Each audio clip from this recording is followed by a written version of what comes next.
Welcome to a demonstration of the Youth Risk Behavior Survey, or YRBS. My name is Derek, a student from Northeast Florida. And my name is Sydney, a student from Northwest Florida. We are very excited to share these important resources to help educate you about the truth associated with risk behaviors and the critical importance of making healthy decisions. Today, we will be looking at 3 websites associated with the YRBS. The first is YRBS Online, which presents the data in a more mathematical way. You can sort the results by race, gender, and other identifiers using the bar located to the left of the website. The right of the website displays different data tables. The second website is called YRBS Explorer, which presents the data using colorful blocks of text. This data cannot be sorted using identifying terms, but it may be easier for some people to understand. For this presentation, we will be flipping between the 2 websites so you can get a better idea on how to use them effectively. There is a third website we will go into more detail at the end of this presentation. For now, we will be focusing on these 2. Both websites sort the data using these categories. However, we are going to be looking at the data through a different sorting system. We are going to break these categories down into 5 lenses: healthy relationships, bullying and school safety, mental and emotional health, nutrition, and substance use and abuse prevention. The YRBS Explorer and Youth Online is based on data that is as recent as 2019 and is anonymously reported by students. With everything explained, let's review the data in the 2019 YRBS, starting with healthy relationships. Healthy relationships are grounded in a sense of positive self-worth, safety, and respect. When you visit the YRBS Explorer page, you can select Filter Questions on the right here. From here, we can learn about how healthy relationships impact Florida students.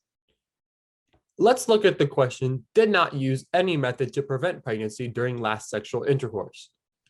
When we click on this behavior, we can sort by state, region, and even our own counties. In addition to geographically exploring YRBS data, students can compare data using a variety of graphs and tables. Take a look at some of these graphs related to healthy relationships.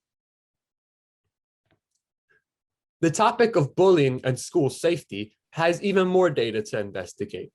In this example, we are going to visit the YRBS Youth Online tool to help us understand the information from a statistical perspective. On the table, let's filter the health topic to unintentional injuries and violence. From there, we can explore data points such as being electronically bullied or being bullied on school property. Looking at the chart, we can determine that females were 7% more likely to be electronically bullied and nearly 6% more likely to be bullied on school property compared to their male counterparts. In fact, when we organized the chart by high to low for females, being bullied on school property was one of the highest reported instances in the unintentional injuries and violence category. One of the keys to decreasing the number of instances of bullying is to develop those aforementioned healthy relationships. Being with the people that want to see you grow and avoiding unhealthy relationships is key to helping prevent instances of bullying. Bullying can also majorly affect mental and emotional health, which the YRBS also collects data about. This category is also under the unintentional injuries and violence section, but now we are going to be looking at the YRBS Online page to get a better view of how the websites work with each other. The YRBS specifically looks at symptoms of depression, such as feelings of hopelessness, self-harm, or suicidal thoughts. Though there is no data looking at other common mental conditions that teenagers face, such as anxiety, ADHD, or autism, it's a start for understanding our students' mental health needs. Alongside mental comes physical, and one key factor in maintaining physical health is proper nutrition. Nutritional data is split into 2 categories: dietary behaviors and obesity, overweight, and weight control. The dietary behaviors category focuses on what you eat and in what amounts. For example, they focus on both healthy eating habits, such as eating fruits and vegetables, as well as unhealthy habits, such as drinking soda or sports drinks. Obesity, overweight, and weight control takes a different approach to nutritional health. This section specifically looks at how weight can impact a student. This category is separate because the reasons for obesity are not always tied to nutrition, and it can be beneficial to take a look at physical health through a more inclusive lens. This data helps give educators a better idea about where their students' physical needs are, and it can be especially beneficial for physical education teachers or health teachers, so that they know what categories in their course material they need to focus on. Derek is now going to be discussing our fifth topic, using youth online, which is substance use and abuse prevention. The goal is to decrease and therefore eliminate the use of harmful substances amongst high school students. Let's filter the table by the health topic, alcohol, and other drug use. If we take a look at the question of ever using cocaine, 2% more of males said that they have used it before.